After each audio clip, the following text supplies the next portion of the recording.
Bienvenidos a una nueva edición del seminario Jueves Mínimos, que es ya la número 8.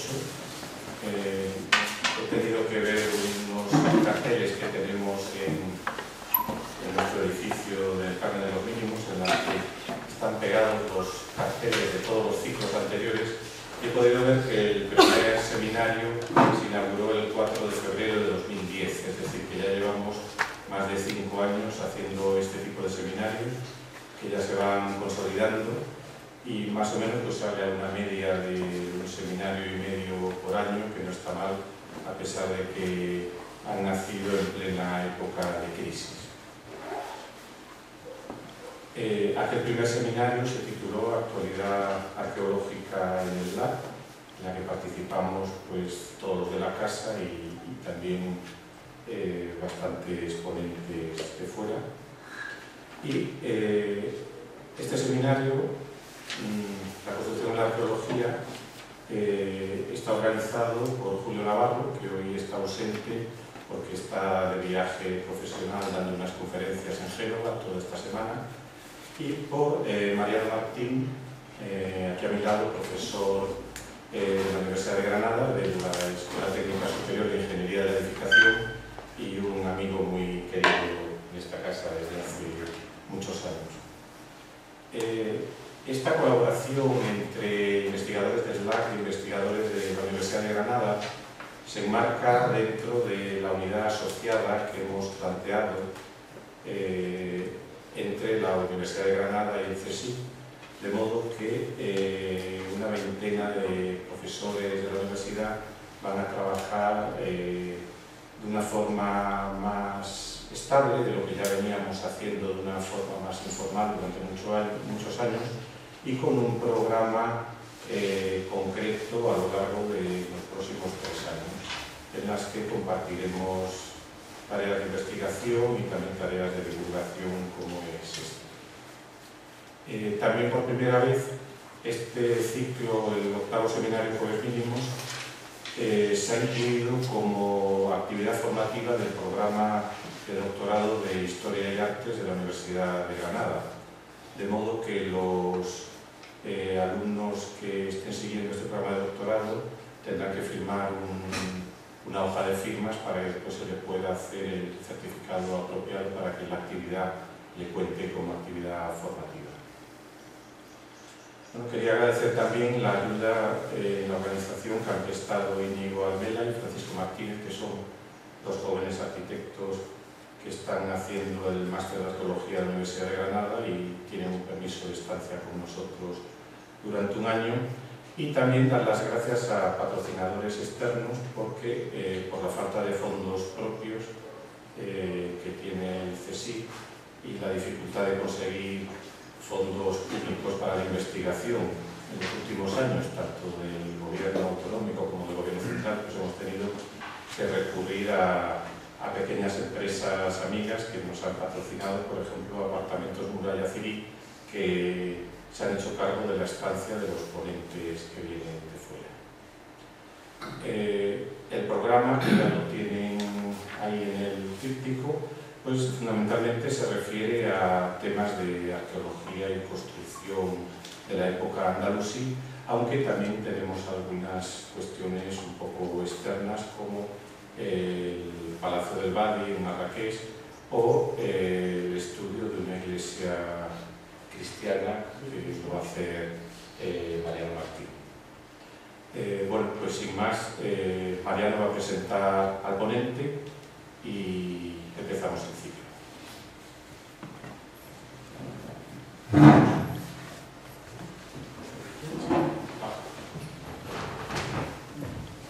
Sí.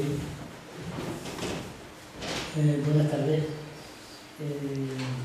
Ya hace años que en mis conversaciones con Julio Navarro intenté que uno de estos ciclos de conferencias fuera sobre los materiales y los sistemas constructivos empleados en los edificios antiguos, por lo cual entraban arqueólogos, historiadores, arquitectos, se dedicaban a temas de restauración y por fin llegamos al tema. Y además parece ser que quería dar conferencias que días disponibles para ello, con lo cual hemos tenido que quitar alguna persona. El primer conferenciante, como ha dicho Antonio Rivera, es Pedro Jiménez Castillo, arqueólogo. Obtuvo en 2004 la suficiencia investigadora con la Universidad de Granada con el título Los antecedentes clásicos del humanismo islámico. En 2013 obtuvo el doctorado en la Universidad de Granada con la tesis Murcia de la Antigüedad al Islam, dirigida por el profesor Julio Navarro.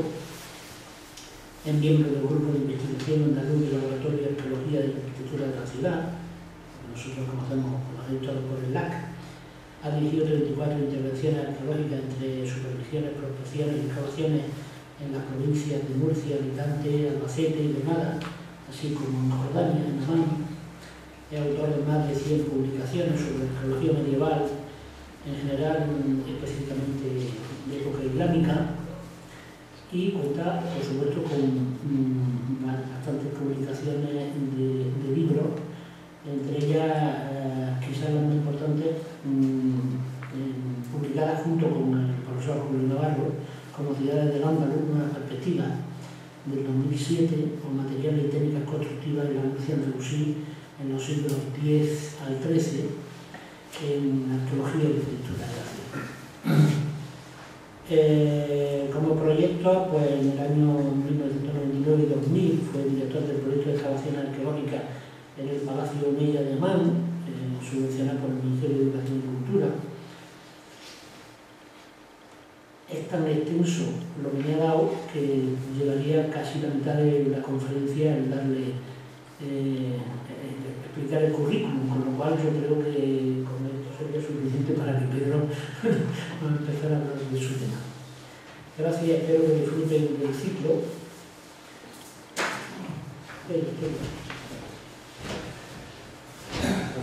Muchas gracias, buenas tardes.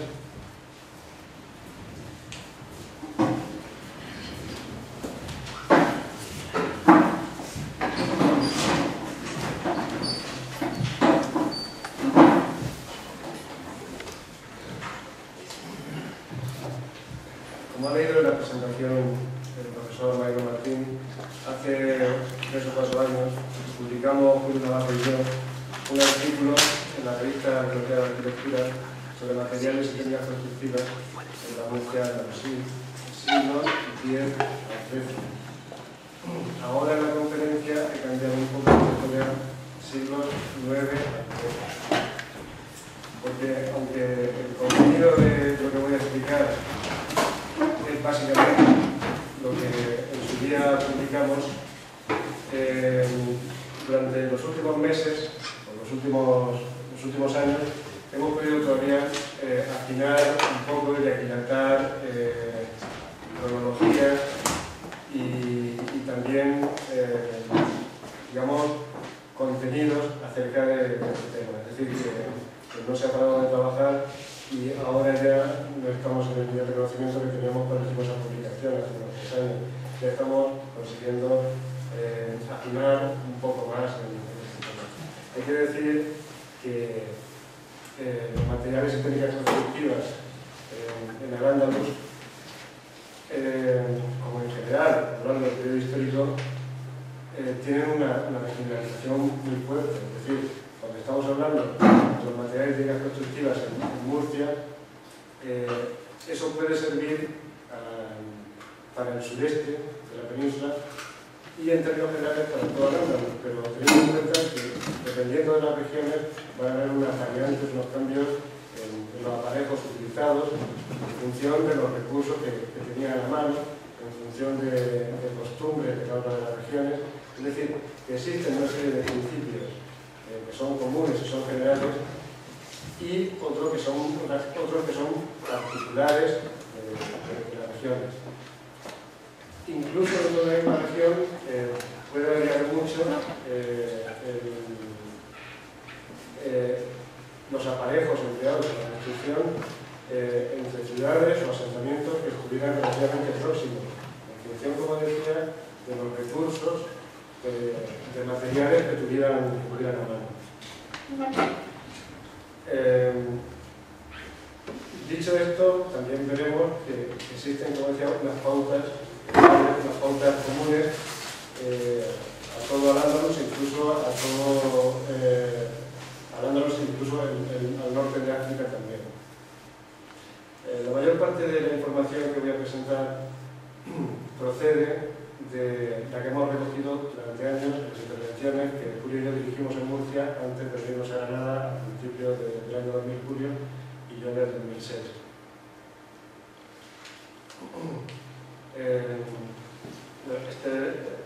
La ciudad de Murcia, que como digo yo de la mayor parte de la información, como ven, se encuentra en una llanura, una depresión por la que pasa el río Segura, alejada del núcleo montañoso. En general la región de Murcia es montañosa, como casi todas las regiones españolas, pero precisamente donde está sentada Murcia está en medio de la Vega, donde no hay piedra a pie de obra, lo que es una llanura aluvial recorrida por el río Segura, como digo, y por el río Guadalentín, que desemboca muy cerca de Murcia. A partir de aquí, el río Guadalentín no tiene un cauce estable, sino que forma un delta interno, donde había muchos pequeños cauces que después se convirtieron en algunos de ellos en acequias, y que depositaba en las escorrentías y en las riadas periódicas materiales de arrastre de las ramblas, del río Segura también, pues sobre todo el río Guadalentín. De manera que lo que es un depósito de limos que presenta la ciudad de Murcia, y ven que en la mano hay mucha arcilla, pero tierra no. Creo que es la este es el asentamiento de la Murcia con el perímetro que tendría en el siglo XIII. Esta sería la Medina, con el arrabal amurallado de la Risaca, al pie del río Segura, que pasa por aquí, con un cauce muy meandrizante, dado el escaso de nivel. Murcia está a unos 50 kilómetros de la desembocadura del río, pero está a unos 40 metros sobre el nivel del mar, por lo cual apenas hay pendiente, y el río formaba muchos cauces. Además era una zona que históricamente estaba cubierta de almarjales y de lagunas. Era una zona casi endorreica, muy inundada, y el proceso de creación de la Vega de Murcia, de la Huerta de Murcia, era ir construyendo azarres que drenaban esos almarjales, y después esos canales que habían drenado, después se construían acequias sobre ellos y irrigaban, se mantenían esos canales, los canales de drenamiento, los azarres, que servían después para evacuar el agua sobrante de los ríos. Este es el plano de la ciudad de Murcia que conseguimos montar a partir de la información recogida en las intervenciones que durante los años 80, 90 sobre todo se hicieron en la ciudad de Murcia. En Murcia, a diferencia de Granada, no queda el resto de lugares visibles prácticamente ninguno. Sin embargo, hemos conseguido el perímetro de la muralla de la Medina, del Alcázar, también el perímetro de la muralla del Arrabal, con algunas dudas en esta parte, y después situar algunas de las excavaciones que hicimos, las casas, los baños, las mezquitas, los cementerios, etc. que se realizan. Este es un palacio real, el Palacio Santa Clara, y este es una excavación que se ha hecho recientemente cuando nosotros estábamos ahí en el Jardín de San Esteban, de la que después hablaremos en el desarrollo de la conferencia. La mencionaremos otras, pero esta quiero dar una atención ahora para que vean cómo se encuentra alejada de la Medina, en el arrabal de una zona prácticamente periférica, porque puede explicar algunas de las características en los aparejos utilizados que después veremos en relación a esta zona de la ciudad. Al llevar a cabo las excavaciones, con el desarrollo de las intervenciones, el paso de estas, percibimos enseguida, con estricta cronología relativa, como se puede ver aquí, que existía una manera de construir diferente en el muro de época andalusí. existe un aparejo que es este que vemos aquí. Aquí pueden ver tres fases constructivas. Esta, que sería la más antigua, sustituida por esta, y esta, a su vez, amortizada, sustituida por esta que apoya sobre ella. Esto que vemos aquí es un zócalo de cimiento, es una obra de mampostería dispuesta más o menos en espiga, alternando con tongadas de cal, son hiladas más o menos uniformes, después tongadas de cal, que servían de cimiento y zócalo. Es decir, los suelos, aproximadamente 2/3 partes estaban enterradas y una tercera parte sobresalía. Los suelos quedaban aproximadamente a esta altura. Y a partir de aquí había alzado de tierra, normalmente de tierra encofrada, de tapial calicastrado, es decir, de tierra con caras, tapial de tierra con caras de cal, de tierra simplemente sin caras de cal, o de adobes.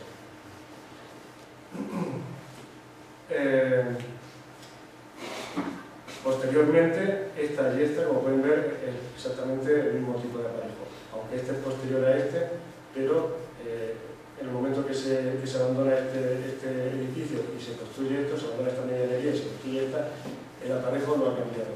Sí ha cambiado cuando se lleva a cabo esta reconstrucción de la medianería, y entonces, en vez de hacer este zócalo como vemos aquí, mampostería, alternando con tongadas de cal, lo que se hace es un zócalo de tapial de hormigón, de tapial de argamasa, tongadas de arena con chinar.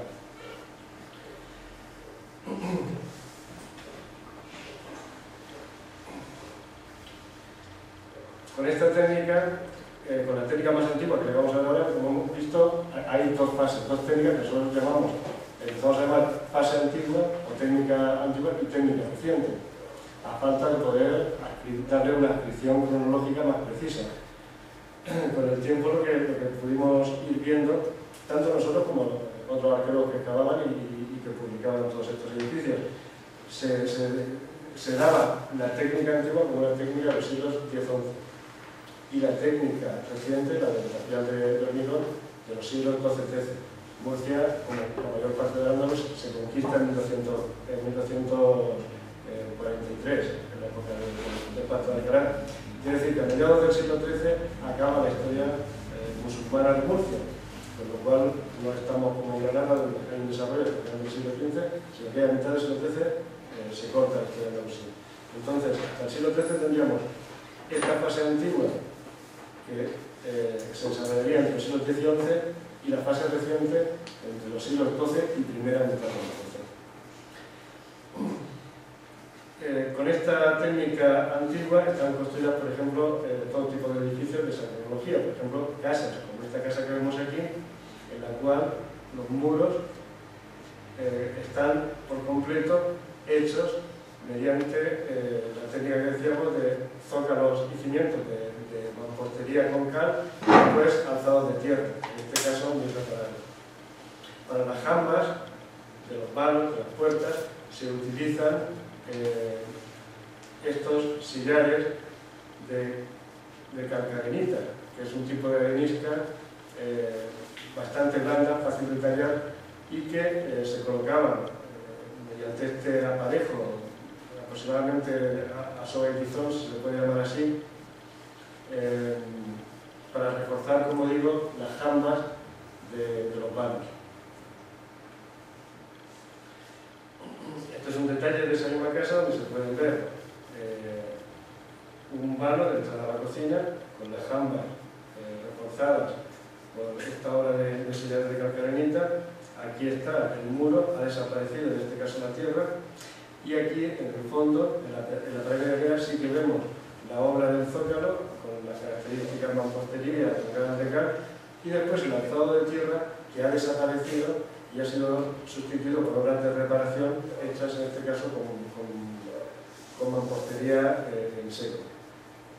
Solamente aquí, donde había un muro que compartimentaba la crujía y que entestaba contra la medianera, se conserva parte del alzado original de tierra, porque no se pudo reparar, lógicamente. Al haber un muro que entestaba contra esa parte, se reparó los dos lados, pero ahí no se pudo reparar porque este muro muro tenía un alzado que lo impedía. Y entonces aquí se puede ver que efectivamente se trata de adobes. Aquí la obra de tierra es adobe con las juntas con mortero de cal. Esta es otra casa de ese periodo en la que, además del empleo de estos aparejos en los muros, se puede ver cómo se utilizaba de manera generalizada la piedra, esa misma calcarenita que se empleaba en las jambas, también para los pavimentos, en este caso los pavimentos de los andenes de un patio que contaba con un jardín en hondo y un paseador o andén elevado aproximadamente medio metro alrededor y solado con esa piedra muy blanquecina y, como digo, fácil de trabajar. Esta es la planta de esa casa, en donde se ve también el uso, en esta misma fase, de losas de cerámica para el pavimento de una de las piezas. Esta es la piedra que antes comentábamos. Aquí estaría el umbral para acceder a esta dependencia que está pavimentada con losas de cerámica. Este es el pilar que marcaba el vano que comunicaba el patio con la dependencia. Esta es otra casa, también de esa fase, de esa tecnología que de manera muy laxa, decíamos siglo X-XI, ¿no? Que es un poco moverse en un periodo, si lo quieren, demasiado impreciso, ¿no? Hace poco, intentando responder a un encargo que se nos hizo sobre la Murcia del siglo XI, para un proyecto que se está haciendo en Almería, conmemorando el milenio que viene de Almería, pues intentábamos ver, efectivamente, uno de los planteamientos que proseguíamos con nuestro trabajo era ver si una de las cosas uno de los aspectos que normalmente acerca del siglo XI se vienen discutiendo es el desarrollo urbano.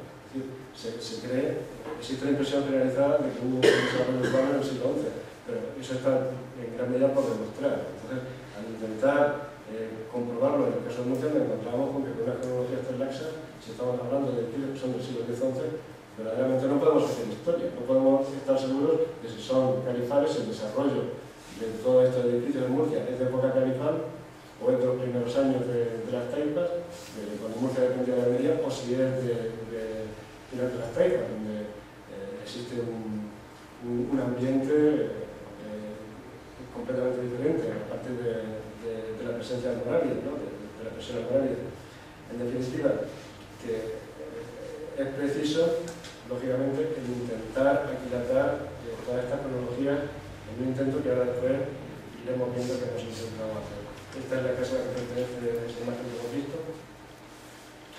Esta es la letrina, también elaborada con esa misma técnica, en la cual se puede ver los muros que comentábamos y los pavimentos de losas de calcarenita en la letrina.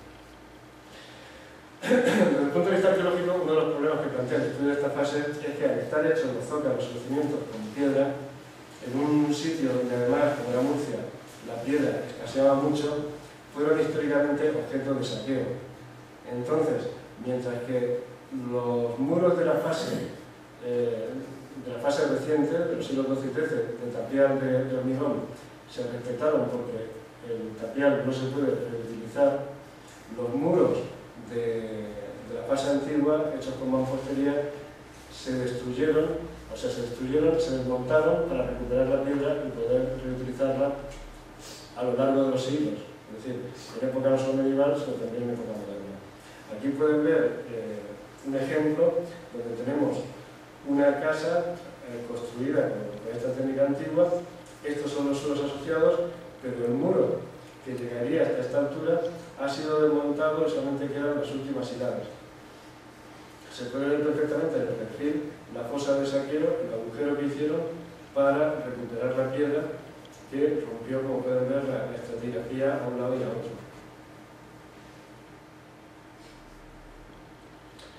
Este sería ese mismo perfil dibujado. Estos son los suelos que quedan con la casa asociada a estos muros, completamente cortados por esta fosa de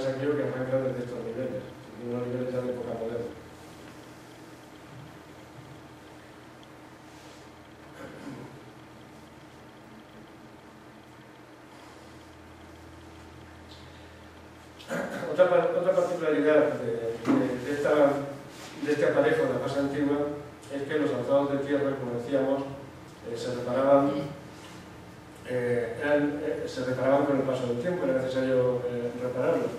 Y en muchos casos lo que se hacía era que no se desmontaba el muro entero de tierra, sino que se reparaba por segmentos, por sectores pequeños o ataches, como se puede ver aquí. Aquí vemos una medianera en la cual ha sido objeto de diferentes reparaciones, como se puede ver, en forma de ataches. Aquí se conserva parte del alzado original de tierra, precisamente porque aquí antes estaba, como antes hemos visto, otro muro perpendicular a este, y eso impidió que se reparara. Este es otro ejemplo de la misma excavación, donde se puede ver otro muro con medianera aquí reparada a tramos de algunos que se han conservado de tierra originales sin rehacer. Bueno, a la búsqueda de paralelos para estos aparejos, como digo, de época andalusí, de los siglos XI, si queremos, acudimos, por ejemplo, a Medina Zara, que es el yacimiento por antonomasia de época caripal y bien situado, bien tratado cronológicamente. En Medina Zara, lógicamente, no hay un solo muro de hormigón encontrado. Lo que hay son la característica obra de sillar de calcarenita a sobre de tizón, tomado con mortero de cal, apenas se emplea el caldillo. Las cimentaciones suelen estar hechas mediante tizones, casi sin devastar. Esa obra característica que decíamos, aparejada sobre el tizón, que se ha dicho alguna vez que era la obra típica canipal y que era un tipo de aparejo que empleaba el califato para expresar su presencia, como por ejemplo en Novasto, ¿no? Cuando construye la alcazaba con ese aparejo, pues en realidad no debió demostrar nada porque estaba lucido, no se veía. En Medina Zara lo que se ha visto es que los muros están todos lucidos, con lo cual no hay ningún interés de emplear ese aparejo con fines propagandísticos. Y después para los pavimentos también la piedra de la carenita y las losas de barro se utilizan siendo el mármol en ocasiones. Esto es un muro con el típico aparejo canifal, con estas sobres y tizones, bueno, si se le puede llamar así, esto, como digo, no son exactamente lo que entendemos por sobre tizón. Otro muro de esas características, con la cimentación a base de tizones. Otro ejemplo, uno de los escasos ejemplos del uso de ladrillo en una jamba en Medina Zara. Los enlucidos, donde se conserva, que se ve cómo recubrían el aparejo de sillería. Incluso recubrían pintados mediante una despiece de sillería fingida. Para los suelos se emplea la piedra, como decíamos, y también las losas cerámicas, como las que hemos visto en esas casas de Murcia. No solamente en Medina Zara, sino también en los arrabales de Córdoba se ha visto el empleo en algunos casos de estos aparejos. Que sin embargo en la ciudad de Murcia no aparecen. Aparecen en toda la región. Hasta ahora solamente se ha documentado en un edificio recientemente hallado en Lorca, bajo los suelos del monasterio de las Huertas, uno de los monasterios que se ven afectados por el terremoto de hace unos años. Pues bajo el suelo, bajo los niveles de pavimento, es donde ha aparecido un edificio hecho con el típico aparejo, digamos entre comillas, canifal. Son esta sillería, después también la hemos visto en Zara, además con unos arcos de diseño y de factura arquitectura típicamente cordobesas. Aquí pueden ver una fotografía de detalle del arco, en la que incluso, como ven, están pintadas las novelas alternantes en rojo como característica típica de la arquitectura cordobesa. En los arrabales de Córdoba, los aparejos empleados no son exactamente lo que hemos visto en Medina Zara. Hay que tener en cuenta que estos arrabales se abandonan en el siglo XI, en gran medida se desarrollaron en el siglo X, pero se remontan también a siglos anteriores. Allí encontramos zócalos de piedra, de mampostería, con jambas también de campadenita, como las que veíamos en Murcia. En este caso no se ve esa disposición en espiga, alternando con tocadas de cal y alzados de tierra que han desaparecido. En algunos casos, en los pavimentos también aparecen las losas de cerámica.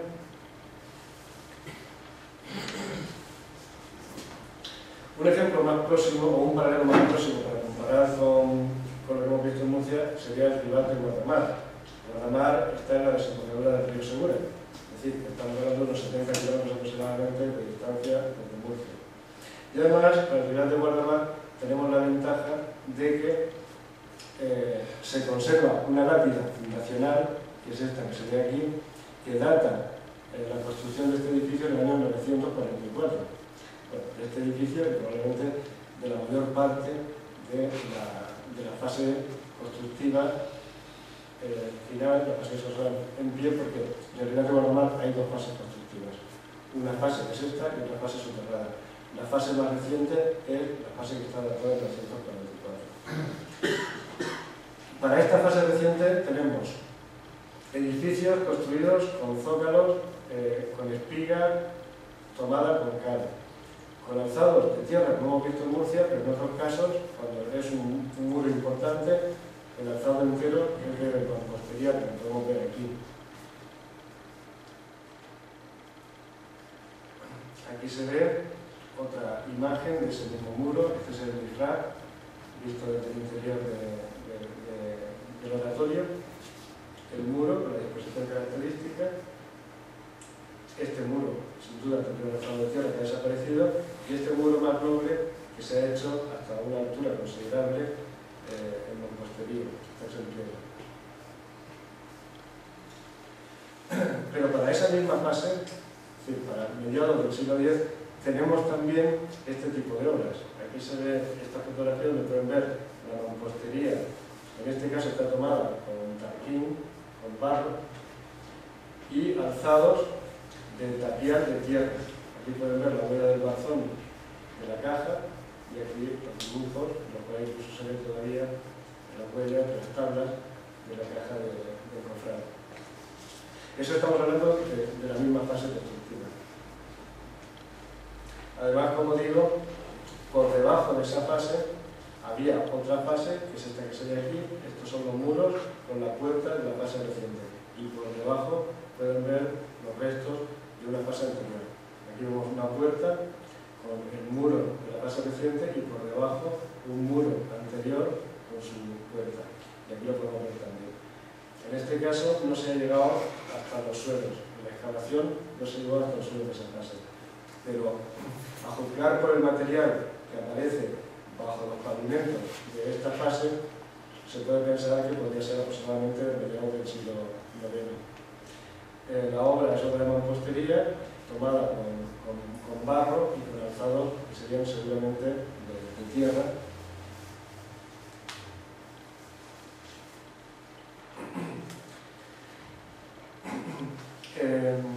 En Alhama, a 20 kilómetros de Murcia, todavía más cerca, tenemos un ejemplo muy interesante que es el Castillo de las Paleras. Es muy interesante, además, también porque, hasta donde yo sé, en gran medida está inédito. Es decir, se ha publicado una noticia, pero no existe todavía ninguna memoria de las canciones que se están dando ahora. Y es un yacimiento, como digo, especialmente interesante desde muchos puntos de vista, también desde el que lo ocupa, que son los aparejos. Aquí lo que hay es lo siguiente. Tenemos un despoblado en esta zona alta de un cerro al pie de Sierra Espuña. Todo esto ya es una zona baja, en el Valle del Guadalentín. Este yacimiento está compuesto por un alcazaba, que es este edificio que vemos aquí, y un despoblado que se extendía por esta zona más baja. Aquí pueden ver los restos de la muralla del despoblado con algunos torreones. Incluso el caserío que aquí había desbordado las murallas, y por aquí fuera se pueden ver restos de casas de las que pertenecía a este caserío. Lo interesante es que este yacimiento se abandona a final del siglo IX y la población se traslada aquí. Este es el castillo del siglo XII aproximadamente, y que llega a época cristiana, que se rehace con esta torre ya pues, en época más cristiana, pero este castillo es el castillo de época andalusí tardía, del siglo XI en adelante, y la población andalusí de los siglos XII, XIII estaba aquí en el llano, a los pies de este castillo, pero aquí en el llano, más o menos en el centro del pueblo actual. Entonces, parece lógico pensar que estamos ante el típico asentamiento que en las postrimerías del Emirato, en algunas de las campañas que llevan a cabo los emires de Córdoba, en el sureste, con la política que llevaban en todos lados, era una vez que pacificaban la región, que pacificaban a los rebeldes, hacerlos bajar de los poblados en altura donde estaban y obligarlos a sentarse en alquerías en llano, pues parece claro que estamos ante un ejemplo de ese proceso, ¿no? Entonces, lo interesante es que el edificio que tenemos aquí es un edificio que podemos fechar bien en el siglo IX, no llega más allá de finales del siglo IX. Es este que vemos en este detalle y que presenta la fábrica que veíamos de la fábrica parecida que hemos estado montando en Murcia, con mampostería alternando con tocadas de cal. En este caso no hay una exposición explicativa evidente, pero parece claro que se trata de un aparejo muy similar al que estábamos viendo en la Rábita de Guadalajara en niveles de mediados del siglo X y que veíamos en Murcia en esas casas que hemos estado viendo anteriormente. Bueno, esto es también parte de ese castillo. Aquí, desgraciadamente, esto ya ha sido restaurado y no se ve bien el tipo de argamasa que hay en la Junta, porque esto es moderno.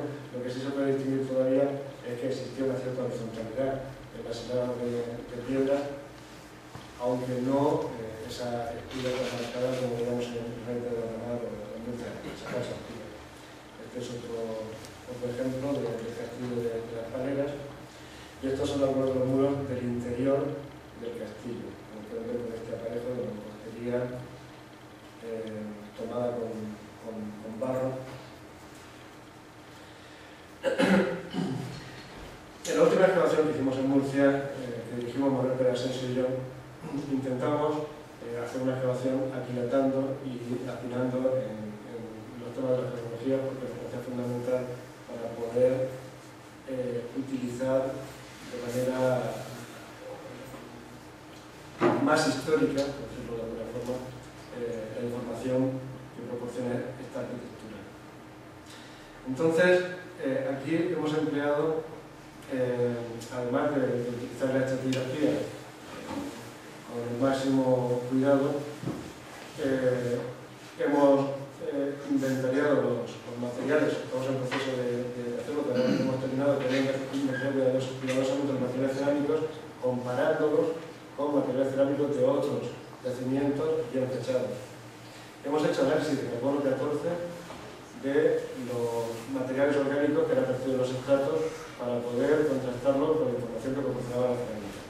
Y hemos hecho análisis paleomagnéticos de las cerámicas, midiendo la paleointensidad de la curva magnética que se conserva en las cerámicas en el momento de cocción. Es decir, hemos empleado hasta tres sistemas diferentes de datación para poder aquilatar y poder precisar la fecha de estos edificios. Entonces, en una excavación como esta, que presenta la típica complejidad de las excavaciones urbanas, nos encontramos con que lo que tenemos aquí es el patio de una casa típica andalusí, patio central, con una crujía al norte, y en este momento se pueden ver estas obras que tenemos aquí, estos muros de la casa que vemos, estos que serían del siglo XI. Esta fase que vemos aquí con estos muros de mampostería tomada con mortero, que serían del siglo X.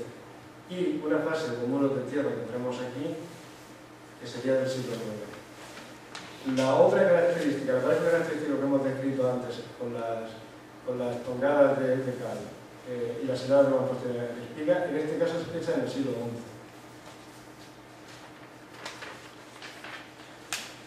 Otra vista de la misma excavación mirándolo desde el otro lado. Aquí tenemos el aparejo característico que comentábamos, el alzado de la jamba de calcareñita. Esta obra es obra del siglo XI. La obra del siglo X es esta, donde tenemos lo que se llamaría en clásico el opus intertum, tenemos la mampostería más o menos ordenada, pero no tan regular como aquí, y con un mortero de barro, un terrado de cal, pero muy pobre. Y la obra del siglo IX, que es esta que tenemos aquí. Otro detalle, lo mismo, este es el muro que se ve de tierra en el perfil del siglo IX, y esto la obra del siglo XI. Otro detalle, lo mismo, la obra del siglo XI, la del IX y la del X. Esta es una de las crujías de esa vivienda, donde tenemos un muro hecho con una cimentación a base de 2 hiladas tomadas con barro de mampostería y alzado de tierra del siglo IX. Sobre él, un muro de tierra encofrada del siglo X. Él no tiene cimentación, puede directamente sobre el alzado de tierra del muro del siglo IX. Y este muro, tenemos aquí una medianera a base de mampostería tomada con mortero de cal del siglo X. Aquí podemos ver la fase del siglo IX, una cocina delimitada, asociada con este muro, con una base de mampostería tomada con barro y alzado de tierra, todo esto del siglo IX, y esta fase está amortizada por esta medianera que se construye en el siglo X con una mampostería muy bien caleada, tomada con cal, pero sí la disposición de espiga que comentábamos. En este caso tenemos, este es el salón visto desde dentro, aquí estaría la puerta de ingreso al salón, entonces tenemos el zócalo pintado que está recubriendo un muro de tierra del siglo X sin cimentación de ningún tipo. Aquí se corta el muro porque aquí vendría el atajo de la alcoba que daría en este lado.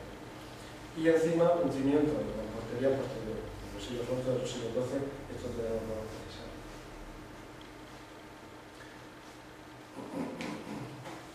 Esta es otra obra del siglo X en la que tenemos un zócalo de mampostería tomada con barro, y como ven, sin mucho orden, con un alzado de tierra y el refuerzo en las jambas de sillares de calcarenita.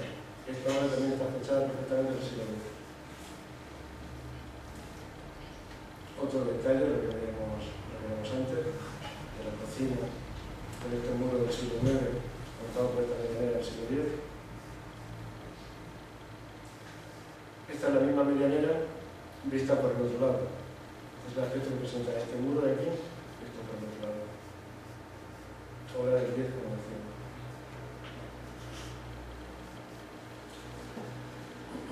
Aquí tenemos tres fases. Bueno, la fase del siglo IX que antes veíamos, este muro de aquí, de mampostería alternando con tongada, que en este caso del siglo XI, y los restos que quedan, este muro sería del siglo X, estos son los restos del suelo del siglo X.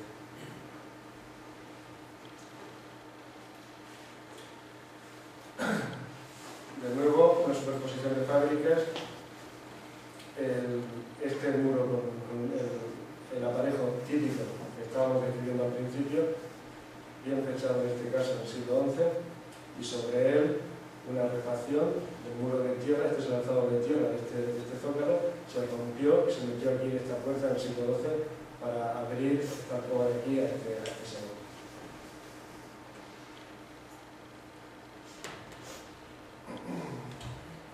suelo del siglo X con un muro de tapial de tierra, se conservan todavía la huella de 2 mechinales, y sobrepuesto la fase del siglo XII con estos sillares de calcarenita que son idénticos a los que se empleaban en la fase previa, pero asociados en este caso ya a muros de tapial de hormigón. Vale. A partir de algún momento, a finales del siglo XI, principios del siglo XII, de manera generalizada se abandona ese aparejo y se empieza a utilizar este que vemos aquí, en el cual los zócalos, lo que cambia son los zócalos, porque los alzados siguen siendo de tierra, pero los zócalos, en vez de estar hechos con esa mampostería que veíamos, alternando con tongadas de cal, pasan a ser fabricados con tapial de hormigón. Para las jambas se sigue empleando, como pueden ver, lo mismo. La calcarenita, los sillares de calcarenita a sobreedición. En este caso, en una fase posterior, se enriquecen con ladrillo, pero el uso del ladrillo vendrá en un momento más avanzado, a final del 12, la segunda mitad del 12 y ya en la primera mitad del 13. Hacia época almorávide aproximadamente, lo que se está utilizando es este aparejo. Es decir, la piedra todavía como un elemento, digamos, retardatario de la fase previa, y los zócalos con el hormigón. Este es el ingreso al salón de una casa de esta fase. Como pueden ver, el pilar central está hecho con sillares de calcarenita, y los muros, incluso las jambas con las mochetas, están encofradas en hormigón de cal. Este es un detalle de una de esas mochetas, de esas jambas, con la mocheta incluso encofrada. Todo se hizo de una pieza a partir de la argamasa y de las cajas de tapial. A esta fase, que como digo, en esa casa encontramos un fragmento de yesería almorávide. Por eso en principio creemos que esa fase se puede fechar de época almorávide. A esa fase pertenecería este edificio, que es un edificio de carácter, creemos que palatino, o por lo menos con un carácter muy fuertemente aristocrático, compuesto por estos 3 patios. Este patio, este de aquí, que ya es un patio muy señorial, y este gran patio de aquí con una serie de con un pórtico de 7 vanos, un salón y patios de servicio de los ángulos. No recuerdo si eran 7 o 5 vanos. Bueno, este es ese edificio.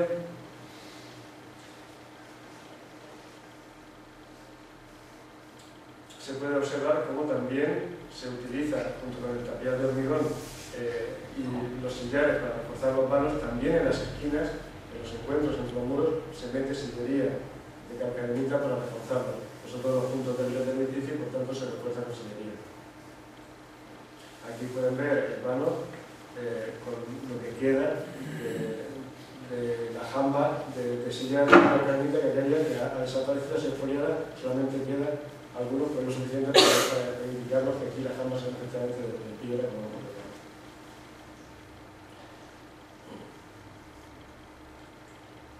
Y aquí pueden ver otros ejemplos dentro de este mismo palacio del empleo de la piedra en las jambas y los muros, todos de tapial de hormigón, con las jambas, como digo, reforzadas de piedra.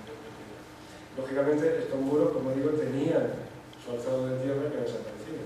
Se conservan las huellas de los mechinales que vemos aquí, que pertenecían a las cajas superiores. Esas huellas eran las que estaban sujetando por debajo las cajas de tapial que habían encima y que han desaparecido. Lo cual me indica que los alzados que aquí había eran lógicamente alzados encofrados. Podían ser de calicastrados o de tierra solo, según lo sabemos, pero eran encofrados. Otro detalle. En este caso, la mocheta se ha tallado en la piedra, no está encofrada como vimos antes. En un momento posterior, a partir, creemos, de mediados del siglo XII, se empieza a generalizar el uso del ladrillo en las jambas. Se abandonan esas piedras que ven en la fase anterior y y con estos mismos zócalos de hormigón que antes veíamos, sin embargo la piedra deja de utilizarse y se emplea el ladrillo, como vemos en este caso.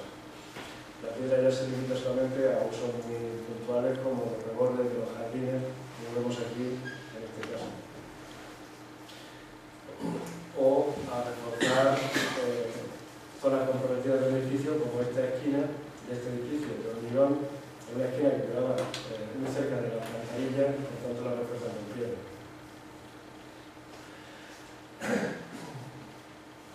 Acerca de la cronología de esta fase, como digo, tampoco tenemos datos absolutos y tampoco seguramente se puede pensar ni que entrara ese empleo, el empleo de este nuevo aparato de manera radical y brusca. Es posible que se fuera introduciendo poco a poco, conviviendo con el uso de la técnica anterior, y tampoco tenemos razones para pensar que entrara a la vez en todo Al-Ándalus y que no hubiera diferencias regionales también desde el punto de vista geológico. Se suele asociar, como digo, a la época almorávica, pero en principio no tenemos seguridad de cuáles puedan ser las causas del cambio de la técnica a otra. Sea simplemente razones de progreso técnico.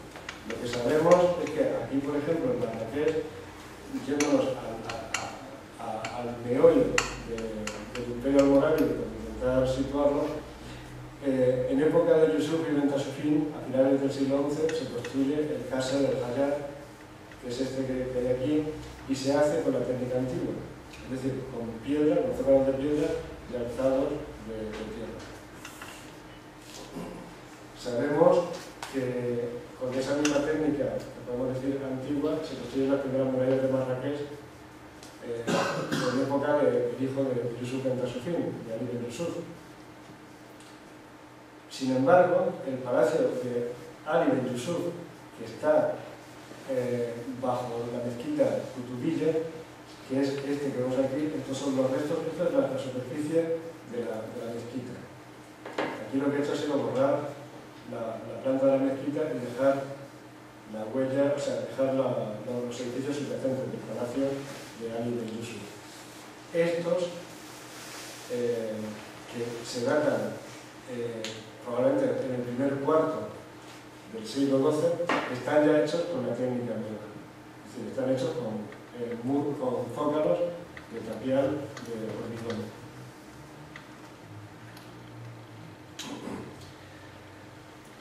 Tuvimos la ocasión de excavar un palacio en una capital, en una localidad que sería una capital de segunda en el siglo XI. Sería una capital dependiente, no se sabe muy bien, de alguna de las taifas de aquella zona, la zona de Castellón. Podría ser la taifa de Valencia, podría ser la taifa de Tortosa, podría ser la taifa de Alpuente, de Zaragoza, no sabemos. Lo cierto es que ahí había algún jefe regional, dependiendo de algún reyezuelo de taifa, que construye este palacio en un momento avanzado del siglo XI, porque en un primer momento del siglo XI se construye este perímetro con un edificio que no tiene nada que ver con este de patio central, y después esto se hace en un momento avanzado del siglo XI. Es decir, aquí dentro hay dos fases: el perímetro, que es de la fase antigua, y después hay dos fases de edificio de palacio en el interior, pero las dos del siglo XI, las dos del siglo XI. Aquí pueden ver la superposición de muros de una fase y de otra. Como ven, no hay gran diferencia en el aparejo empleado entre los muros de la fase antigua y los de la fase reciente, lo cual quizá puede indicar que no hubo mucha diferencia en cuanto a la cronología. Lo que sí hay es diferencia de cosas, ¿no? Pero de cronología no mucho. Y se puede ver que es un aparejo de lo que nosotros denominaríamos la fase antigua. No es el reforzado del hormigón tipo que hemos visto. Estamos todavía con las mamposterías tomadas con cal y los alzados de tierra que han desaparecido. Es decir, los muros del interior del Palacio de Londres del siglo XI, tanto los de la fase antigua, si fueran un momento más temprano del siglo XI, como los de la fase posterior, el momento más avanzado del siglo XI, pertenecen a ese aparejo antiguo que decíamos. Sin embargo, el muro perimetral del Palacio de Ondas, visto por dentro, como pueden comprobar aquí, todo esto es infraestructura, los suelos estaban por aquí a una cota bastante más elevada, todo esto es cimentación. Como pueden ver, es un hormigón de mortero típico con los menchinales, etcétera, etcétera. Es decir, que en un mismo edificio se estuvo empleando para la distribución interior el aparejo antiguo y para el muro perimetral el aparejo, por decirlo, reciente. ¿Qué quiere decir? Que sin duda este aparejo se consideró más resistente para las grandes presiones que debía soportar el muro exterior del palacio y se optó por utilizarlo en lugar del aparejo antiguo que se limitó solamente a los muros internos del propio palacio. Con lo cual aquí estamos viendo un ejemplo, creo yo, de una fase intermedia en la cual se empieza a introducir el nuevo sistema de construir, pero se emplea de manera restrictiva, solamente en aquellos puntos en los que se considera más necesario.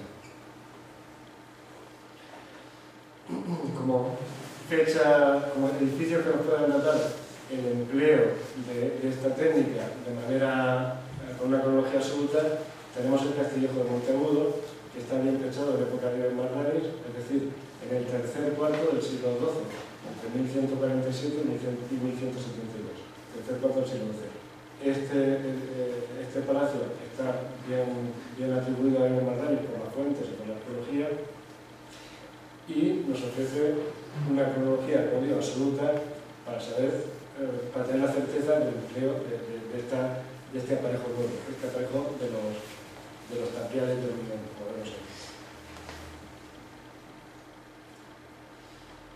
En otro edificio de Ibn Marlaris aparece ya también el empleo del ladrillo en las solerías, como vemos aquí. Este es el castillo de Monteagudo, otro edificio más reciente de esa misma época, del tercer cuarto del siglo XII, bien techado, con la técnica que estamos denominando reciente. Este es el mismo castillo, donde se puede ver esa obra de tapial de hormigón, y a partir de cierta altura el empleo del ladrillo para hacer las bóvedas de estos almacenes o aljibes, quizá. Otro castillo de la misma época, también con ese empleo. Y también en edificios como el Alcázar Menor de Murcia, de época Udí, es decir, de 1230 aproximadamente, del segundo cuarto, por tanto, del siglo XIII, se emplea esta técnica que habíamos terminado con generación. Es decir, que esta técnica aparece aproximadamente en época monárquica y pervive hasta el momento de la conquista. Este es un detalle de ese palacio construido 10 años antes de la conquista castellana, en el que pueden ver perfectamente el tapial de hormigón con la huella de uno de los barzones de la caja, aquí hay una separación entre dos cajas, y la jamba de ladrillo, lo que es típico también, como hacemos de estas fases avanzadas.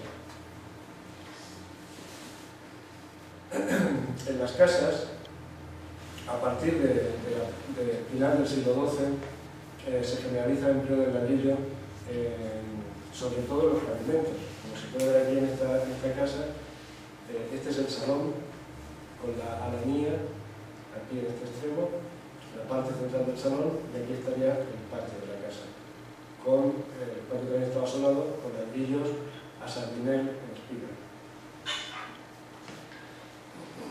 Aquí se puede ver un patio de esa fase, completamente pavimentado mediante ladrillo, y el salón, que también en una fase primera estaba pavimentado con mortero de cal, pintado con almagra en rojo, pero después también se soló con ladrillo, como se puede ver aquí. Otro patio de esa fase. Otro ejemplo de casa también de esta fase tardía de la primera mitad del siglo XIII, en la que, como decía, se generaliza el uso del ladrillo. Bueno, En el jardín de San Esteban, en la grabación que hemos visto antes, cuando veíamos el plano de Murcia que les indicaba, fíjense en este gran área excavada en la zona del arrabal que después les contaré algún detalle. Esta excavación se hizo recientemente y allí es una zona de expansión de la ciudad, expansión a partir precisamente de principios del siglo XII. Cabría esperar el aparejo reciente que hemos visto y de hecho está presente. Pero está presente solamente en los muros perimetrales de los principales edificios y en algunos muros de carga de esos edificios principales, porque la mayor parte de las casas y la mayor parte de los muros de distribución, de compartimentación interna, incluso de los edificios principales, están hechos directamente de tierra, encofrada, sin cimentación de ningún tipo.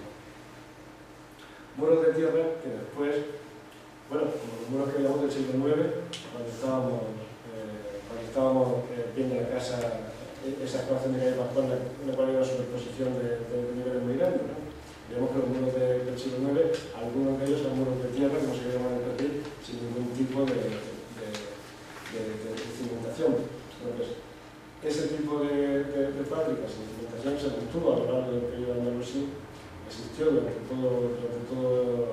todos los siglos y en zonas de rápida expansión urbana como esta, por su economía y por la facilidad de acceso a la tierra que estaba simplemente con excavar un poco al lado de donde se quería obrar, pues fue la técnica generalizada, en este caso, por ejemplo, en este barrio, que como digo, es una zona de expansión rápida de la ciudad.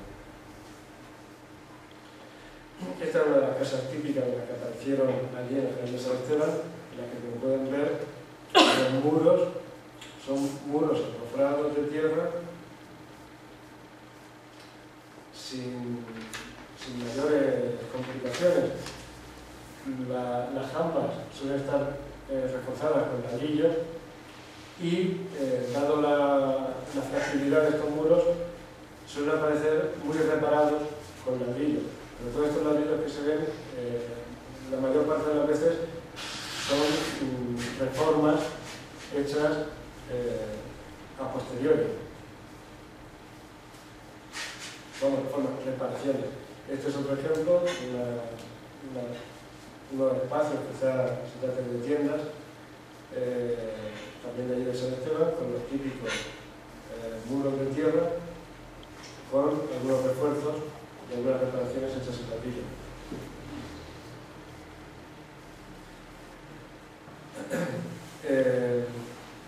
Otro de los edificios que veíamos que eran los edificios principales, en este caso sí que el muro perimetral está hecho con tapial de hormigón. El alzado era de tapial calicastrado y también hubo que repararlo con ladrillo en algunos puntos. Los muros de separación interior eran muros de tierra.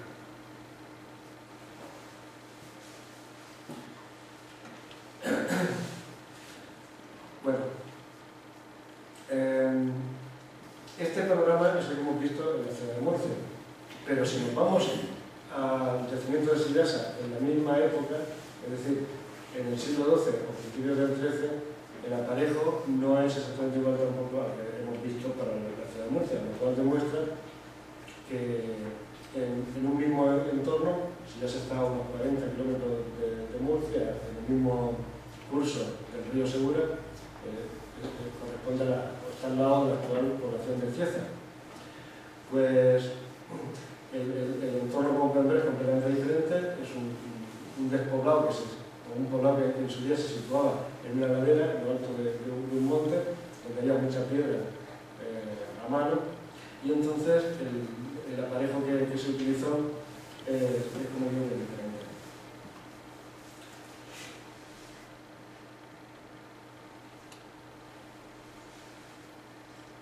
Una vista general donde se puede ver la ubicación en alto del yacimiento. Por debajo, por aquí, pasa el río Segura, está en la vega del Segura.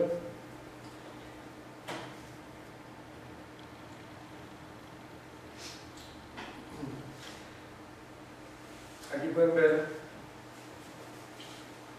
uno de los muros en los cuales existe un zócalo hecho de mampostería tomada con un mortero en el cual aparece mezclado la cal y el yeso.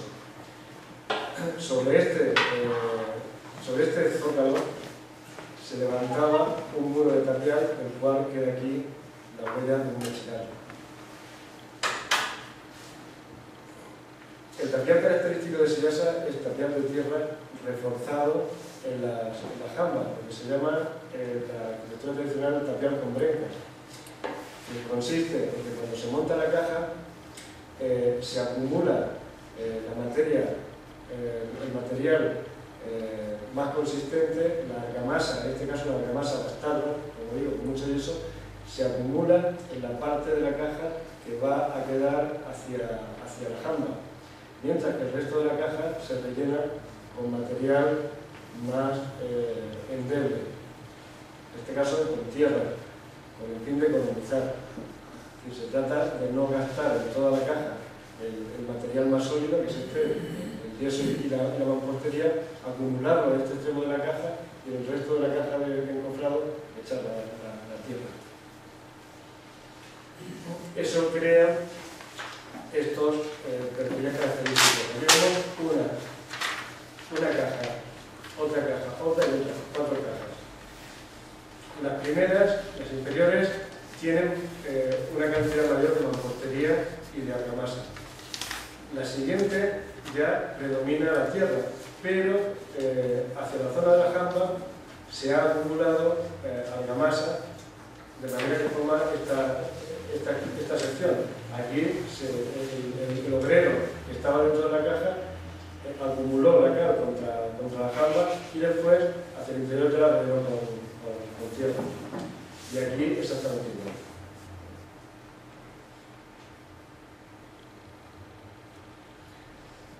En la mezquita del Centeno, en Lorca, una mezquita rural, una mezquita que aparece en un sitio muy lejos de la ciudad de Lorca, en un sitio donde había algunas alquerías que serían las que se servían de esta mezquita, la técnica constructiva empleada, el aparejo es el mismo que hemos visto en Sillasa. La mampostería, el mortero bastardo con parte de yeso y parte de cal y los alzados de tierra. Esta es la planta de esa mezquita rural y este es el aspecto que presenta los muros. Como pueden ver, la acumulación de piedra en las bases y después el alzado de tierra. Tanto Sillasa como la mezquita del Centeno se pueden pensar del siglo XII en adelante, es decir, que estaríamos en edificios contemporáneos de esa fase reciente que veíamos en Murcia, pero son zócalos tan sólidos de hormigón encofrado o los palacios y del Mardanís en virtud. Bueno, vamos a finalizar con unas pinceladas sobre la muralla. La muralla de Murcia es una muralla de hormigón, como muchas de las murallas que conocemos en las ciudades medievales y concretamente en la ciudad de Andalucía, por ejemplo la de Sevilla. Que siempre se discute, esta es Sevilla, esta es Murcia y esta es Sevilla. Como ven, se trata de lo mismo, es decir, es muy parecido. Es una obra de tapial de hormigón, como vemos aquí, con un torreón. El lienzo de muralla también es de tapial de hormigón, aunque está reparado desde el trabajo medieval con estos forros hechos a base de hiladas de ladrillo con mampostería, esto es bajo medieval cristiano, y enfrente una antemuralla hecha de hormigón de cal también. Es lo que vemos aquí enseguida, el tramo de la Macarena, la muralla de la Macarena, que está muy bien conservado. En Murcia se tuvo que recuperar, aquello que tenía un parque excavado, está recuperado en un convento, que lo había ocultado, y en Sevilla se conserva. Digamos, la muralla y la antemuralla con los merlones y las almenas y la obra de tapial de hormigón. En Sevilla se discute si es de época almorávide o de época almohade. Estamos a principios del siglo, primera mitad del siglo XII o segunda mitad del siglo XII. En Murcia nos pasa lo mismo, en Murcia tampoco sabemos. Está ahí un poco bailando en el aire, pero además con la dificultad de que muchas veces existen dudas de que cada uno de los tramos, los cuales con las cosas que puedan mencionar y que se puede intentar tratar, si la muralla se hizo todo al mismo tiempo, que tampoco hay seguridad acerca de eso, es decir, la muralla se puede construir por tramos en diferentes momentos. Pero en definitiva, técnicamente la muralla de Murcia sería similar a la de Sevilla con ese aparejo que, como digo, aquí venimos fechando a partir de época rural. Aquí pueden ver otra excavación de la muralla. Esto serían los torreones de la muralla propiamente dicha. Delante de ella corría la antemuralla. En este caso se conserva más alta porque, está más alta porque se ha conservado mejor. Pero lógicamente la muralla era mucho más alta que la antemuralla. Y delante de la antemuralla corría el foso, que el foso, como en la época medieval se utilizó como cloaca en la ciudad, pues después, cuando se abandonó la muralla, lo único que pervivió fue el foso, sirviendo como cloaca hasta principios del siglo XX.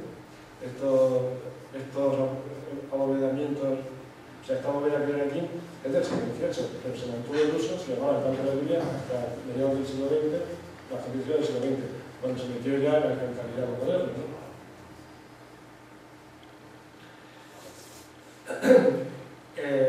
El Alcázar de Murcia, el Alcázar, también tenía su muralla hecha de la misma manera.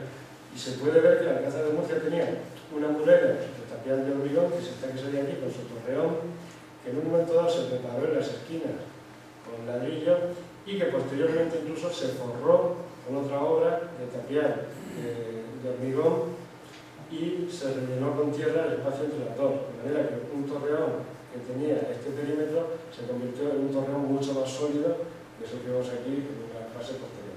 Pero todo esto estamos moviéndolo en ese aparejo que nosotros venimos fechando entre los siglos XII y XIII sin mucha precisión, teniendo en cuenta, como hemos visto antes en el caso de Honda, que en el siglo XI el tapial de hormigón también vemos que se está utilizando cuando se trata de obras comprometidas, ¿no? Es decir, que tampoco podríamos poner ya la mano en el fuego de que esto no pudiera ser del final del siglo XI o del siglo XI.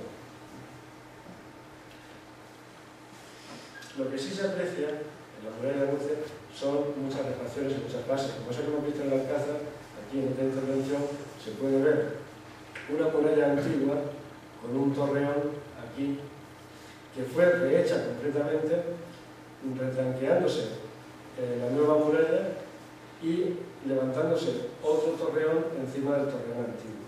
Y claro, todo esto queda encerrado. Esto se amortiguó y existe un suelo nuevo. También la antemuralla tiene varias fases. Aquí se puede ver la antemuralla y una vez que se excavó este suelo que había entre la antemuralla y la muralla, apareció esta otra antemuralla más antigua. Una antemuralla hecha con tapial calicastrado. Es decir, que la muralla revela la existencia de diferentes fases y una complejidad bastante grande. En esta intervención lo que pudimos comprobar además fue lo siguiente, es que la muralla que vemos aquí, bueno, esta es una planta, aquí se puede ver la muralla con un torreón y la antemuralla. Aquí, visto desde este lado, tenemos la antemuralla, la muralla y el torreón este que tenemos aquí. Entonces, ahora vamos a ver qué es lo que hay aquí en el interior de la muralla.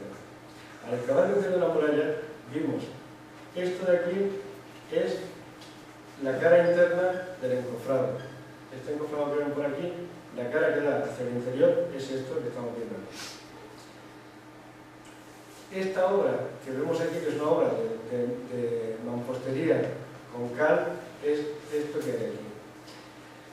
Sin embargo, tanto esto como esto de aquí son forros de una obra más antigua, que es la que tenemos aquí, hecha de tierra. Es decir, existía una muralla de tierra con sus propios forros hechos de tapial de tierra encofrada, después un relleno de tierra que en un momento dado fue forrada mediante hormigón mediante hormigón por la cara exterior. Esto de aquí es un forro de la muralla de tierra y esto de aquí es un forro que se aplica a la parte interna. Esta es una fotografía de eso mismo que estábamos viendo antes. Esta fotografía, bueno, hemos dicho que esta es la muralla con el torreón de la antemuralla. Estamos viendo este relleno de aquí. Pues Pues esta foto está hecha desde aquí, desde el interior de la ciudad. Esto que ven aquí es el alzado de este muro, es decir, de ese forro que se hizo contra un muro de tierra preexistente. Este de aquí es lo que se ha conservado de esa muralla antigua de tierra, concretamente del forro que venía por aquí, que está hecho a su vez con tierra apisonada, con tierra encofrada, y después el relleno de tierra. ¿De cuándo data esto? Pues tenemos todavía dudas. Evidentemente, estas obras de tapiar, como decíamos, podrían ser finales del 11, principios del 12, y estas de aquí son más antiguas. Por esto queremos llamar la atención también del problema que existe en muchas ciudades de Al-Ándalus, en muchos nacimientos, con este tipo de obras de tierra que se pueden confundir. Este proceso nosotros lo hemos podido documentar directamente en otros sitios. Lo hemos documentado en el Castillo de Alhama, lo hemos documentado en el Castillo de Paulete, y es, en nuestra opinión, necesario llevar mucho cuidado al excavar este tipo de estructuras, porque fácilmente estas obras de tierra se pueden confundir con rellenos de la obra de tapial, de hormigón más reciente.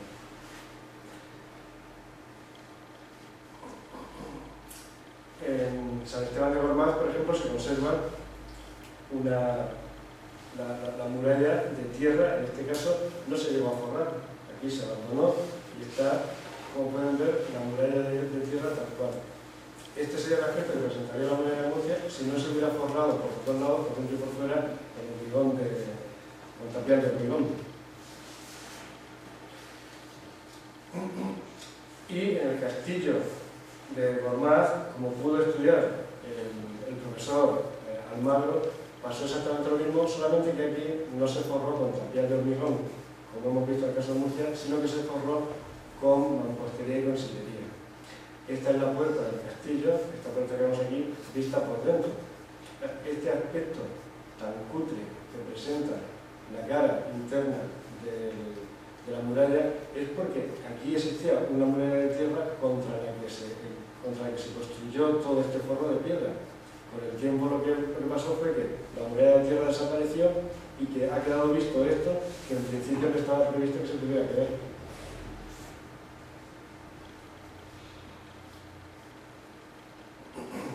Bueno, aquí un detalle de esta obra que veíamos, Califal, del Castillo de Gormaz. Y este es un ejemplo de lo que comentábamos. Aquí, en esta parte que falta, había un muro de tierra. Este muro de tierra se forró al exterior con esta obra que vemos aquí y por eso tiene esta cara tan mal acabada. Aquí donde estaba rota, estaba roto el muro de tierra, se rehizo entero con esta, y esto sí que es una cara bien hecha. Pero con el tiempo, el tramo que se había conservado del muro de tierra desapareció y ha quedado así, en esta parte de aquí. Como digo, esto es lo mismo que veíamos en Murcia, con la dificultad de que cuando estamos trabajando con tapial de hormigón, dado que muchas veces el tapial de hormigón, los propios calicastrados, consisten en obra de cal a los dos lados y pedido de tierra, puede dar la impresión de que se trata de la misma fábrica. Aquí es fácil ver que no es la misma fábrica, porque estamos con piedra, pero en la obra de tapial de hormigón es complicado y hay que ser mucho más prudente para detectar esas obras antiguas forradas con tapial de hormigón. Y eso es todo. Muchas gracias.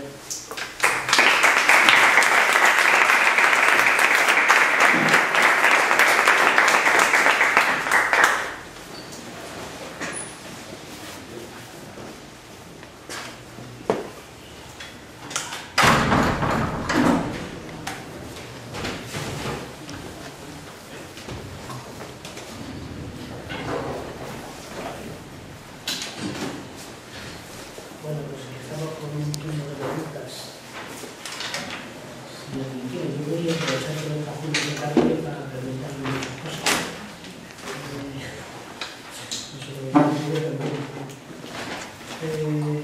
Voy a empezar con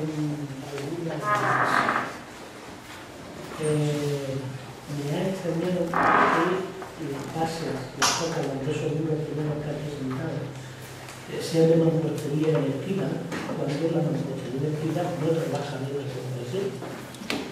Al estar en la piedra protegida, trabaja de volcar, y más bien cuando son piedras planas, son lajas que se pueden colocar perfectamente y trabajarían muchísimo mejor. Podrían ser que eso en vez de zócalos fueran cimientos, porque al estar recubiertos por las dos caras aguantarían mejor la presión. Bueno, es que efectivamente, es decir, en gran medida son cimientos. Solamente la parte superior quedaba por encima del suelo, haciendo como se pone aquí. Pero la mayor parte de la obra... También de lajas inclinadas, sí, también de... Sí, bueno, es esa obra, pero en general se comporta como cimiento, porque como mínimo la tercera parte estaba encerrada. Solamente la parte que podía estar en contacto con el agua, que se quería proteger más, la agua de tierra, se dejaba subir 15 centímetros, la última hilada, posiblemente, pero todo lo demás era que no trabajaría, a lo mejor sería aquí, no trabajaría en construcción. Otra pregunta era con respecto a la calcarita. Sobre todo en la zona de Murcia, dice que en la zona fronteriza no hay piedra, lógicamente la calcarita o la arena, una roca sedimentaria. ¿Se conocen las canteras? ¿Están en la cuenca del Segura? Sí, la cuenca del Segura está delimitada a norte y sur por el estado de Murcia por elevación. Entonces, en tanto en las comunidades existen canteras de piedra que se han extraído. Lo que pasa es que están las canteras de la zona norte están a 3 o 4 kilómetros y las de la costera sur están a 5 o 6 kilómetros. Es decir, que hay que transportar la... Pero son de la cuenca del Segura. Sí. Y la cantera de Carmenita, yo conozco la cantera sur, hay canteras de caliza, hay canteras de pizarra, hay incluso trilamineras, hay minas de galena para la cuestión de plano.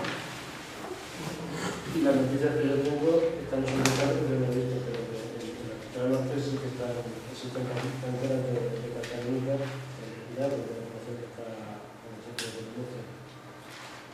Lo curioso es que esa canteranita es idéntica a la que se empleaba en las construcciones de Córdoba. En las casas de los arrabales de Córdoba, la piedra que se está utilizando es exactamente la misma, ¿no? Realmente las canteras no pueden ser iguales, ¿no? Pero parece que los agalifes que estuvieron construyendo en Murcia en los siglos X, XI, que parece ser que es el periodo en el cual se está utilizando masivamente esa canteranita, dieron con una cantera una piedra exactamente o muy parecida. Son las dos sedimentarias, una de la cuenca de Guadalquivir y otra de la cuenca del Segura. Pueden ser de la misma época, lógicamente. En unas excavaciones que hicieron en la muralla de Murcia, se halló un taller desgastado de esas canteras. Es decir, se halló una zona donde había una gran cantidad de lascas de tamaño considerable, justo a la puerta de la ciudad. Pero no las llegaban los sillares en bruto y se retiraban de tallar antes de venderlos o antes en cualquier caso, de llevarlos dentro de la ciudad donde se utilizaban en las casas. Y después en estas casas es curioso porque siempre hemos localizado los suelos de trabajo. Es decir, el suelo que se pisaba para hacer mientras se estaba haciendo la casa. Y esos suelos están a la altura donde arrancan los cimientos. Es decir, que trabajaban a un nivel que después colmataban y levantaban medio metro, una altura variable. En esos suelos de trabajo aparece la cal, restos de la cal que se utilizaba para el muro y aparecen también restos de la piedra que se ha estado terminando de tallar en la casa antes de poner en su sitio. Y después, como digo, se aportaba tierra y se quedaba el suelo. Se trabajaba siempre, el cimiento se construía a partir de una cota rasa, ¿no? Y como última cosa, te preguntaría muchas cosas y te acabé preguntando algún día. Creo que confunde en algunos momentos la mampostería con el tapial de cal y canto, que son dos elementos constructivos distintos. Porque la mampostería no se encofra, el tapial de cal y canto se encofra, y ahí hay mampostería encofrada, con lo cual no hay límite. Y no hablemos ya de la torre restaurada que ha puesto en el castillo de Alhama, porque es de Hugo de Guardia. Me ha recordado el castillo de Bacar en Almería, y yo creo que el arquitecto es el mismo. Son castillos hechos de tapial de cal y canto, que yo tengo fotografía antes de la restauración, y ahora mismo se lo visita, es un castillo de mampostería. No tiene nada. Tú puedes recuperar la torre, porque sé perfectamente que es cal y canto en la parte baja.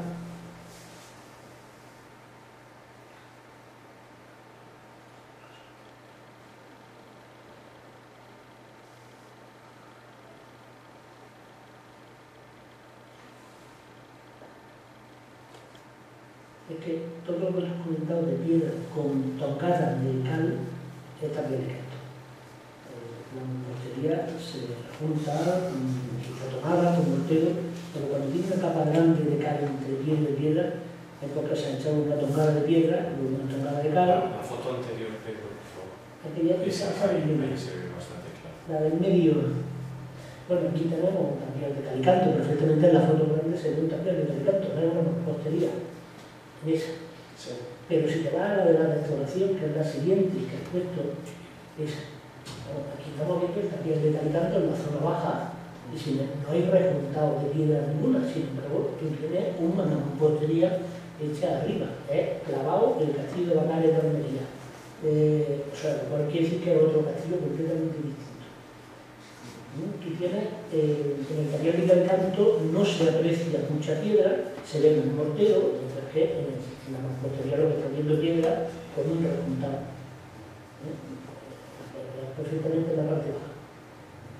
Por lo cual, yo no sé, digo que incluso me parece el mismo argumento porque es que es la misma solución constructiva. Estamos en la rama de Murcia y Por anterior, el anterior se ve muy bien en la esquina, que es una esquina. claro, perfectamente.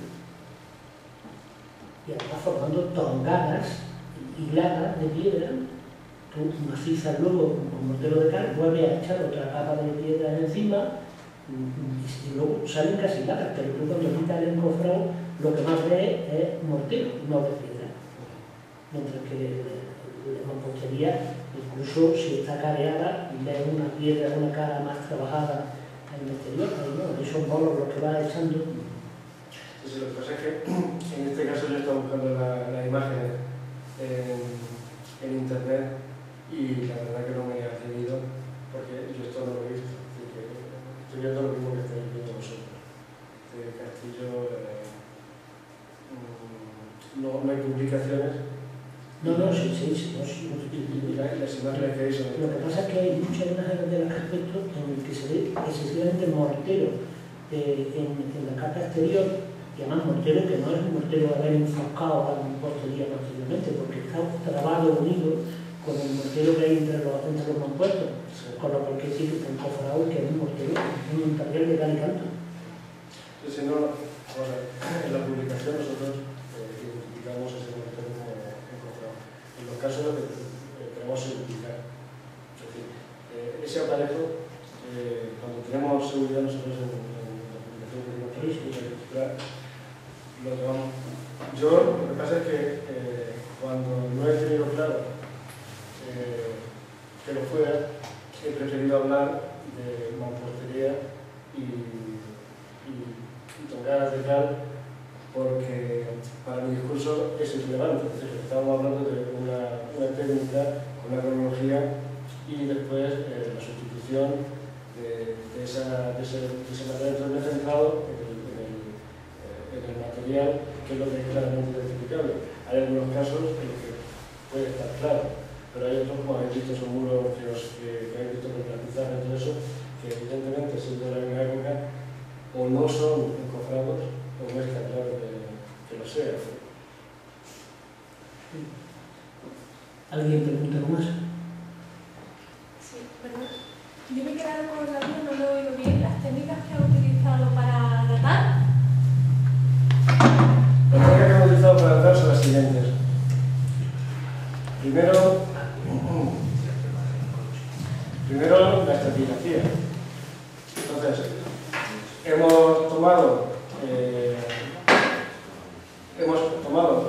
sacado la cerámica de cada uno de los extractos, la técnica habitual en la arqueología, del momento de abandono y el momento de construcción de cada uno de los hechos constructivos. Entonces, hemos cotejado la cerámica con las producciones, con los ajuares de otros yacimientos que están más o menos bien fechados. Hemos comparado con desde Sacunda en Córdoba hasta el propio Rámita de Guadalmar, la propia Medina Elvira, con los problemas que presenta la cerámica de Medina Elvira, con la cerámica de Pechina, con cerámica de Málaga, con la cerámica del Tomo de Minatera, es decir, con todo el horizonte. Y bueno, por supuesto la cerámica de Juan Califán, pero estoy hablando de la cerámica del siglo IX, ¿no? Y principios del X. Luego hemos hecho análisis de carbono 14. En esas cocinas que se veían, hemos cogido tizones y hemos hecho análisis de carbono 14. Que el análisis de carbono 14 no es tecnologías absolutas, pero presenta también sus problemas. No se puede tomar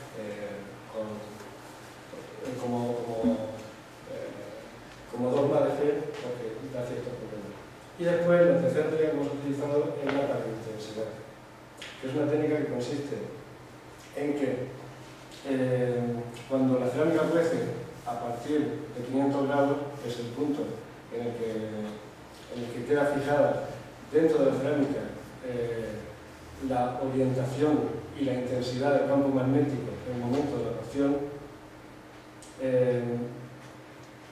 lógicamente la orientación, dado que la cerámica está fuera de contexto, no nos sirve. Nos sirve para fechar los elementos que han permanecido in situ, por ejemplo, los hornos, tomando muestras de la orientación del campo magnético que presenta en ese momento, como el horno no se ha movido, podemos saber la variación que ha experimentado en relación al campo magnético actual y de esa manera tener una datación absoluta una vez que conoces la curva de variación de la orientación del norte magnético a lo largo de los siglos. Lo que también cambia con los siglos no solamente la orientación del norte magnético, sino también la intensidad del magnetismo que está presente en la Tierra. En el momento de cocción queda fijada la intensidad, además de la orientación. Y en la cerámica se puede medir esa intensidad. De manera que, de nuevo, teniendo una curva que permita encajar el resultado que te da el análisis de esa cerámica, puedes tener una datación más o menos fiable. En todos estos procesos lo que ocurre es que a la vez que se van tomando los análisis y conforme se van obteniendo los resultados, de la misma manera se van construyendo esas curvas que voy diciendo. Es decir, que la paleointensidad te data la fecha, pero también precisa de unas indicaciones que tú le des acerca de la cronología más o menos de esa cerámica para poder ir construyendo esa curva de la variación de la paleointensidad, que dentro de un futuro, cuando sea muy precisa, permitirá que al analizar la cerámica la podamos situar perfectamente en un momento determinado. Entonces hemos utilizado esos tres sistemas: la tipología cerámica, el carbono 14 y la paleointensidad.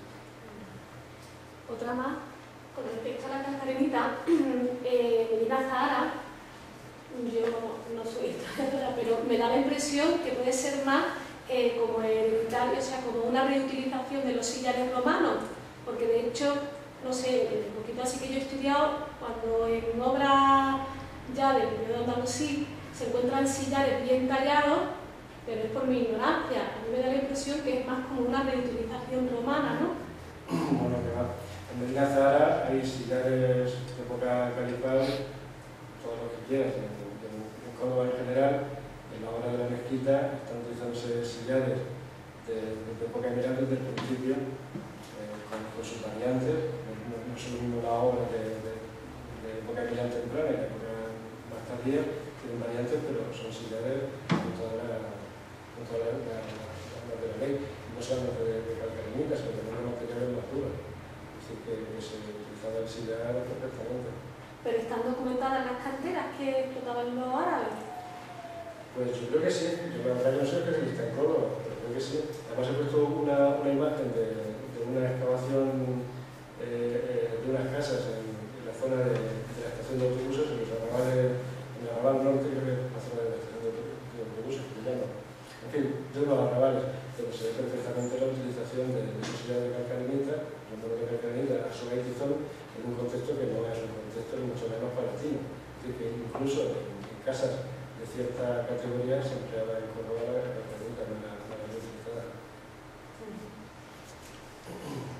Y la última pregunta, perdona, la única edificación en la que se ha encontrado yeso como mortero bastardo es la de la...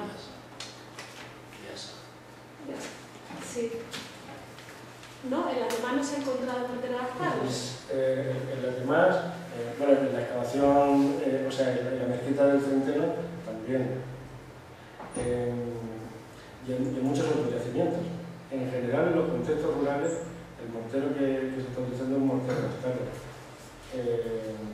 En las poblaciones medianas, en los Pusum, en Yecla, por ejemplo, el despoblado de la que se llamaba Yacas, se dejaba también 20 o 30 casas, era un Pusum mediano, donde consta que nacieron 2 o 3 poetas que están recogidos en las cortes árabes, y esto, es decir, que tenía un acento importante, como algo subjetivo, pues el aparejo es similar al de Sillosa. En Calasparra, donde se ha acabado la Villa Vieja, que también estaba musealizado, hay 14 o 15 casas, y una alquería más pequeña que Yaca, también el aparejo es igual, y el aglomerante utilizado es de nuevo mortero bastardo. Es decir, que eso en los contextos urbanos, como Murcia, donde se utiliza la argamasa más pura y el yeso para los acabados, donde hay un uso más refinado, más específico, más especializado de los materiales, ¿no? En estos contextos urbanos aparece muy poco ladrillo, por ejemplo, a pesar de que están en una fase avanzada. El poco ladrillo que aparece de mala calidad. Sillería no aparece ninguna. El trabajo de la sillería parece que está restringido a las capitales. Y después las argamasas que se emplean son argamasas bastardas, como decía. Esto lo sabemos porque se han hecho análisis, ¿no? Se han analizado químicamente y físicamente, y se puede ver que la composición mezclada cal con yeso. Desde cualquier época, ¿no? Desde el siglo XIX. O ya más época moderna. No, estamos hablando de época de los siglos XIII, porque estos pueblos se abandonan a la mitad del XIII. Con la conquista se abandonan. Entonces, cuando se excavan, lo que se encuentra es la última fase.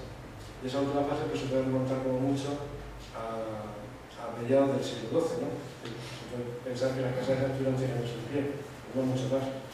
Entonces, esas son las cronologías más o menos de esa fase. ¿Anterior no se ha encontrado mortero bastardo con yeso?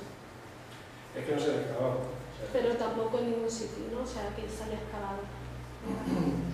Que yo no recuerde, el problema es que, por ejemplo, el poblado del siglo XI, pues no existe. En el siglo XI es una época en que no hay despoblación en esa zona. Ahora en Aragón, seguro que en Aragón, que es donde avanzan los cristianos, hay muchos despoblados andalusíes, pero en aquí en nuestra zona, en el sureste, incluso en Granada, ¿no? Aquí lo que pasa es que estaban viniendo gente de allí. Entonces, no hay contextos, por lo menos que yo creo lo mismo, pero estoy seguro de que cuando se excaven aparecerán en las mismas circunstancias el mismo tipo de morteros, porque eso lo que te está indicando no es una cuestión geológica, es una cuestión de que en los medios rurales no existe una especialización de oficios tan fuerte como existe en las ciudades, porque tampoco hay un mercado que lo demande. Entonces, donde hay 8 o 10 vecinos, pues prácticamente se apañan entre ellos para todo. No existe un maestro alarife que se dedique exclusivamente a eso. Entonces construyen con lo que tienen más a mano. Además que ese sistema que te doy cuenta de Delcas te lo encuentras hasta en los cortijos de la Almería profunda hasta el siglo XX. Cortijos abandonados que lo hay a cientos en la provincia de Málaga, te lo encuentras con su además el refuerzo en cada cajón, ni siquiera en la esquina o en los tinteros, no, cada cajón tiene su media caña enorme, grande, de yeso solamente, porque la provincia de Almería lo que es un yeso ni siquiera bastante, y cambia de color completamente con la tierra intermedia que forma la nébola intermedia entre las dos capas de yeso. Muchas gracias. Eso es excelente. Cortijo hasta mediados del siglo XX. Sí, no, sí. Porque es una técnica que es la rural, que se conoce de la vida y una que se siente. El tapial con Delcas enseña eso. Es decir, que no es necesariamente que estén reforzando la jama, que la refuerza, ¿no? Sino que cada una de las casas va reforzada en los ángulos inferiores. Curioso. Alguien que una apreciación. En la última excavación la que se ha hecho últimamente, que vosotros no habéis leído, que está al lado de una gran extensión comercial, Cortina, ¿no? Yo la he visto desde fuera, lógicamente no pude intervenirlo, pero entre las mallas de la valla pude hacer una foto y me resultó curiosísimo cómo hay muros de tapia valenciana. Yo no lo he visto, porque la tapia valenciana normalmente será en la zona de Valencia más alta. En Murcia yo no tenía conocimiento de la tapia valenciana, o sea, mezclando ladrillo a pizón en hiladas alternas con las toneladas de eso. Que lo hemos encontrado en Guadí, en época cristiana, en la parte alta del convento de la iglesia de San Francisco, que incluso lo hemos llevado a un congreso, porque encontrar tapia valenciana, posiblemente una alarife valenciana o un monje de la congregación del albañil y terminó la iglesia de Roma, pero en Murcia no lo Yo recuerdo una intervención hace muchos años en calle Balsas, en donde también apareció obra de tapia valenciana, y creo que hay alguna otra más. Lo que pasa es que no es seguridad que sea islámico, que sea andalusí. No, posiblemente de época cristiana, posiblemente de alarife que vienen de Valencia a trabajar hacia el sur. Exactamente. Cuando ha aparecido, hasta donde yo recuerdo, se ha identificado como obra mudéjar, como obra ya de época cristiana, esa por la mudéjar. Lo que pasa es que ahí, en esta excavación que estamos hablando del Corte Inglés, están metidos en medio del muro y no da la sensación de que sea un refuerzo o una reparación de la muralla, sino porque luego tiene otro tipo de obra encima, ¿no? Desde luego, lo que sí sé es que... ¿Qué fotografía está? Tengo una enseñanza así. Lo que sí te puedo decir es que en el Jardín de San Esteban los excavadores hablan de una fase residual de época cristiana. Es decir, o sea, donde todavía hay población musulmana, pero no sé, mudéjar, y que dura pocos años. Pero ellos mencionan que esa fase existe y que hay obra hecha. Sí, que por supuesto se reutiliza la vivienda, arreglando la vivienda. Exactamente. Además, allí se sabe muy bien, en el Jardín de San Esteban, esa zona de la ciudad se sabe muy bien lo poco que dura. En época después de la conquista cristiana, concretamente después de la sublevación de los mudéjares, que se sofoca en 1864, y entonces lo que hace Alfonso X es que la Medina la reserva para los cristianos y la arrabal para los musulmanes. Pero en muy pocos años, en 10-15 años, de esa zona norte, los musulmanes se han debido ir porque se crean las primeras parroquias. poco a poco se van haciendo parroquias que van avanzando a final del siglo XIII, que fue avanzando otros que se van abandonando. Entonces hay la pervivencia de esa población donde se supone que pudieron hacer este tipo de obras será de unos 15-20 años. Enseguida se crea ahí la colección, la parroquia de San Miguel y ya todos los hermanos estaría claro.